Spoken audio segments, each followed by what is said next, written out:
नमस्ते, अभिवादन आपका इनोसेंट इन्वेस्टर के इस नए वीडियो में आपके लिए डिस्क्लेमर। कैनरा बैंक की बात करेंगे। रिजल्ट आया है 150 के नीचे ये स्टॉक आज फिसल गया। इंट्राडे के दौरान एक बड़ा लॉस आपको देखने को मिल रहा होगा, क्योंकि 156-57 से स्टॉक 147 रुपये आ गया। 150 का स्टॉक जब 10 रुपये गिरता है यानी कि वहाँ पर कुछ बड़ी चीज़ हो रही है, बड़ा डेवलपमेंट हो रहा है, और ऐसी बाजार में जहाँ सारे स्टॉक्स धूम मचा रहे हैं। ठीक, सरकारी बैंक वैसे भी आज परफॉर्म नहीं किया और कारण यही था जो हमारे सामने आया हुआ है रिजल्ट के रूप में। अगर हम चीज़ों को समझने की कोशिश करेंगे तो ऑन पेपर रिजल्ट, अगर हम एनपीए नहीं देखें, प्रोविजनिंग नहीं देखें, तो हम काफ़ी कुछ अच्छा ही देखेंगे रिजल्ट में। क्योंकि कैनरा बैंक जो है 12,250 करोड़ के मुकाबले 16,576 करोड़ की इंटरेस्ट इनकम किया है, जो कि बहुत ज़्यादा पॉजिटिव है। क्योंकि इस बीच इंटरेस्ट इनकम जो है वो कम की गई है बैंकों की आरबीआई के द्वारा। देखिए, ये दो धारी तलवार है। एक तरफ से आप अगर कम दोगे ब्याज पब्लिक को तो आप कम कमा भी पाओगे, क्योंकि आपको भी ब्याज जो है वो सस्ती देनी पड़ेगी। ठीक है, जैसे कि इंटरेस्ट एक्सपेंडेड में ये देख लीजिए, पिछले क्वार्टर से अगर आप कंपेयर करोगे तो काफ़ी कम यहाँ पर देना पड़ा है ब्याज। लेकिन अगर पिछले साल के इस क्वार्टर से कंपेयर करोगे तो ये बढ़ा हुआ है, और ये इसलिए बढ़ा है क्योंकि यहाँ पर इंटरेस्ट इनकम भी इनकी बढ़ी हुई है। यानी कि बैंक जो है, अगर हम नॉर्मल टर्म में समझना चाहें तो ग्रोथ पे भी थोड़ी बहुत फोकस कर रहा है।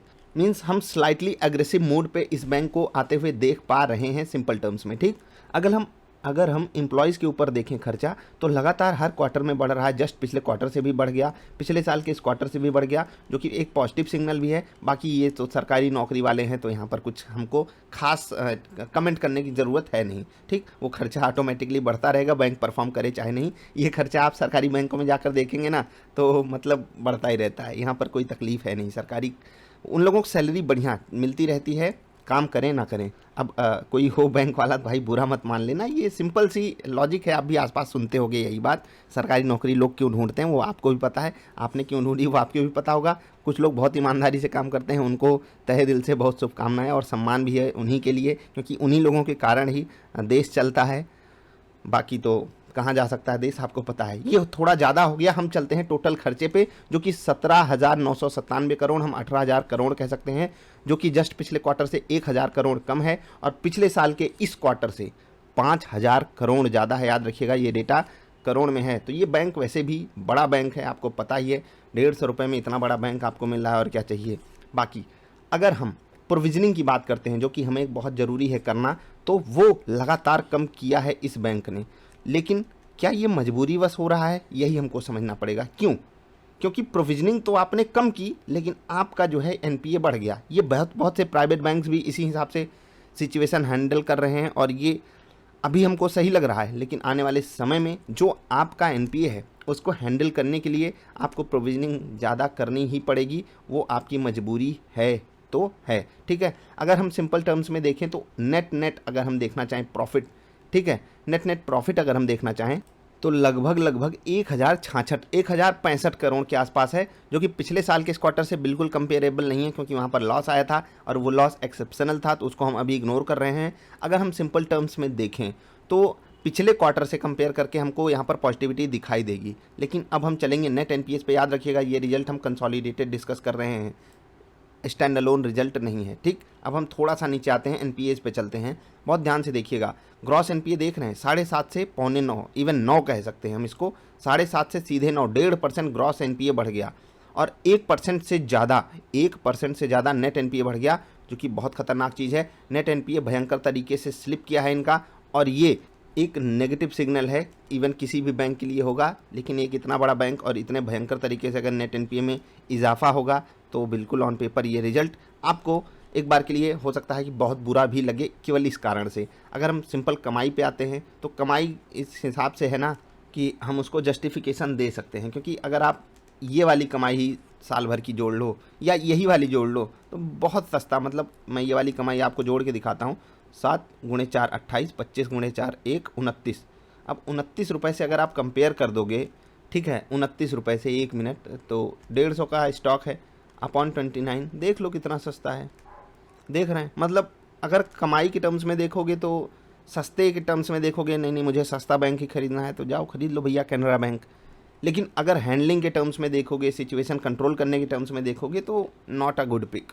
तो क्या रिजल्ट बुरा है? क्या रिजल्ट मुझे बिल्कुल नहीं पसंद आया? मैं ऐसा बिल्कुल नहीं कह रहा हूँ, रिजल्ट अच्छा है। ठीक, रिजल्ट अच्छा है, लेकिन एनपीए पे बैंक बहुत अच्छी क्लैरिटी हमारे सामने रखा नहीं, जो चीज़ मुझे नहीं पसंद आ रही है। और ज़्यादा मतलब इनको थोड़ा सा एनपीए पे एग्रेसिव होना पड़ेगा। मैं ये चाह रहा था कि ये 500 करोड़ का ही प्रॉफिट देते या 300 करोड़ एक्स्ट्रा अपनी प्रोविजनिंग में डाल सकते थे ये, ठीक। 700 करोड़ के आसपास का ही मैं नेट प्रॉफिट बराबर ही रहता जस्ट पिछले क्वार्टर से, चलती बात। ये 300 करोड़, खैर वहाँ पर ज़्यादा पढ़े लिखे सम्मानित लोग हैं तो उनको सलाह देना बेकार है। लेकिन अगर मैं अपने टर्म्स में देखूँ कि मैं एज अ शेयर होल्डर क्या देख रहा हूँ, अगर मेरे पास स्टॉक है तो क्या मैं बेच दूंगा? अगर मेरे पास 3 महीने का टाइम फ्रेम है तो मैं यहाँ पर स्टॉक बेच दूंगा। अगर मुझे 148, 49, 50, 51, 52, 53, 54, 55 का रेट मिल जाता है तो वहाँ पर मैं एग्जिट करने के बारे में सोचूंगा।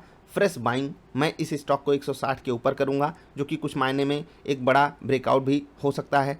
और वो बाइंग अगर होगी भी तो स्विंग ट्रेडिंग के लिए होगी। अदरवाइज अगर हमको सपोर्ट पे बाइंग करना है 135 के नीचे ही वो मिल पाएगा आपको, क्योंकि 128 से 135 के बीच में जो सपोर्ट अवेलेबल है, बेहतरीन बाइंग का लेवल वही आपके लिए बन पाएगा।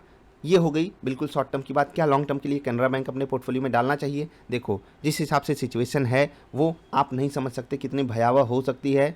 तो जब आपके पास इससे बेटर ऑप्शंस अवेलेबल हैं तो आप वहाँ पर शिफ्ट कीजिए। स्विंग ट्रेडिंग के लिए कोई तकलीफ है नहीं, अगर आप स्टॉप लॉसेस को मेंटेन करके इस स्टॉक में रह सकते हो तो बने रहिए, आराम से आप ट्रेड लीजिए। तो क्या कैनरा बैंक इस रिजल्ट पे क्रैश कर जाएगा? भाई साहब, रिजल्ट से पहले ही क्रैश कर गया तो आपको तकलीफ क्या हो रही है?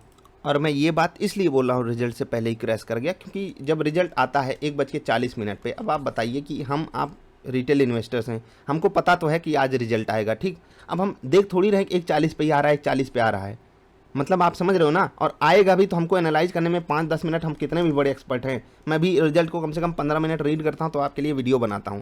अब ये चीज़ क्यों ज़रूरी है रीड करना, या फिर आपके लिए आप 5-10-15 मिनट में डिसीजन लोगे और वहाँ 1:40 पे रिजल्ट आता है। मैं आपको 1 मिनट दिखा भी देता हूँ, चलिए चार्ट आपको दिखाऊंगा। सबसे पहले ये टाइमिंग आप देख लीजिए, ये कंपनी ने रिजल्ट पेश किया, ठीक है। ये टाइम आप देख लीजिए 13:41 मतलब 1:12 के बाद 13 बजता है, फिर 41 फिर 38 मतलब 13:42। मैं भी कैंडल्स पे चलूंगा, ये वाली 18/5/2021, ठीक है।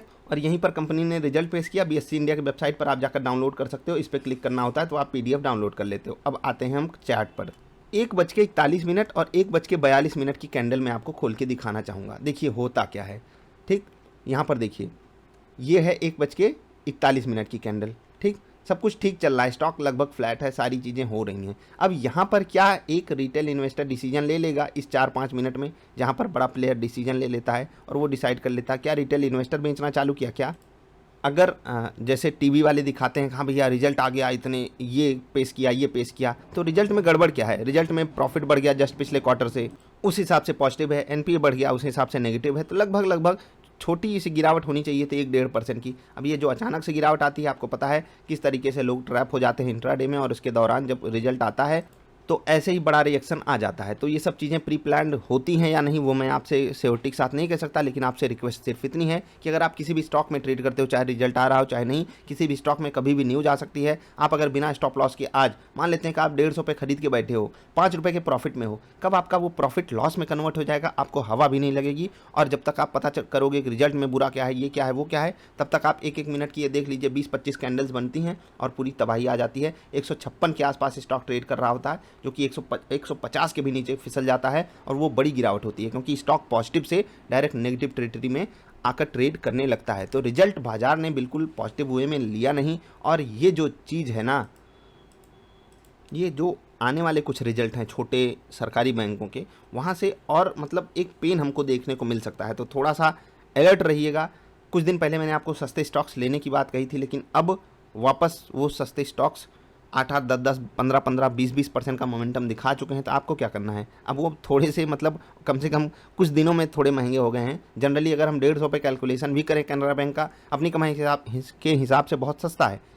लेकिन जिस हिसाब से मोमेंटम आया है 125 से 150 वाला, 25 रुपये जब भाग जाता है 150 वाला स्टॉक पिछले कुछ ही दिनों में, रिजल्ट की पॉजिटिव एक्सपेक्टेशन ही रही होगी और वही प्रॉफिट बुकिंग आपको देखने को मिल रही है। अगर मैं कहूँ तो मुझे रिजल्ट में नंबर कितने देने हैं, तो मैं इसको 6.5-7 नंबर के आसपास ही दूंगा। मतलब कि रिजल्ट मुझे फ्लैट टू पॉजिटिव ही दिखाई दे रहा है, रिजल्ट में बहुत ज़्यादा नेगेटिविटी है नहीं।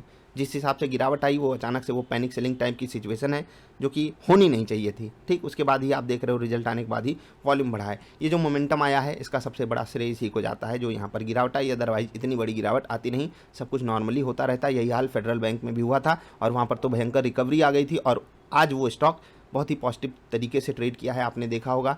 मैं आपको फेडरल बैंक का भी चार्ट दिखाना चाहता हूँ, आप तो देखोगे नहीं, आप लोगों को मतलब थोड़ी सी आलस आती है। देख लीजिए आज गैप अप किया और बढ़िया जाकर ऊपर ट्रेड कर रहा है। और जब इनका रिजल्ट आया था, मैं 1 मिनट की कैंडल पे दिखाना चाहूँगा, ठीक है 1 मिनट, ये देखिए रिजल्ट आया था इनका, क्या भयंकर मोमेंटम आया था, देख लीजिए। तबाही का माहौल नहीं, ये 18 तारीख है, 1 मिनट, हाँ अब आप देखिए रिजल्ट दिख रहा है ना, ये देखिए यहाँ पर स्टॉक ट्रेड करता रहता है और 83 रुपये वाला स्टॉक कहाँ जाता है 77 रुपये पे, 77, और वहाँ से फिर भाग जाता है 83 रुपये पे। तो ये मोमेंटम तो नहीं आ पाया है कैनरा बैंक में और ऐसी उम्मीद भी नहीं है कि यहाँ पर आ सकता था। बाकी ये स्टॉक अभी प्रेजेंट सिचुएशन में नो ट्रेडिंग जोन में जा चुका है, तो अवॉइड करोगे ज़्यादा बेटर है। जिनके पास है वो स्मार्ट डिसीजन लेंगे, या तो ब्रेकआउट पे बाइंग करेंगे या फिर सपोर्ट आने दीजिए। मिलेंगे फिर से, वीडियो पसंद आई तो लाइक कर देना। नमस्कार।